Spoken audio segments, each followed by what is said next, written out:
Hello friends, education અડ્ડા 71 YouTube ચેનલમાં આપ સર્વે મિત્રોનું હાર્દિક સ્વાગત છે. આજે વળી પાછું ગુજરાત સરકાર એટલે કે સુરત મહાનગરપાલિકાનું પાછું એક તકડું આવી ગયું છે. આ નોટિફિકેશન લગભગ મોટાભાગના લોકોએ જોઈ લીધી હશે. ન જોયું હોય તો જોઈ લો. જે 3 પરીક્ષા યોજાવાની હતી, ત્રીજી શ્રેણીના ક્લાર્ક, સ્ટાફ નર્સ અને ડ્રાઈવર.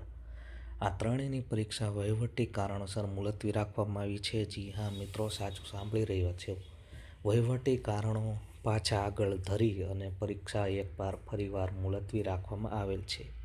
તેની દરેક વિદ્યાર્થીએ નોંધ લેવી. આ વસ્તુ હવે ગુજરાત સરકારમાં અને નગરપાલિકાઓમાં કોમન થઈ ગઈ છે મિત્રો. અવારનવાર આવી પરીક્ષાઓ વહીવટી કારણોનું બહાનું ધરી અને કેન્સલ કરવામાં આવે છે. તો તે સારી બાબત નથી.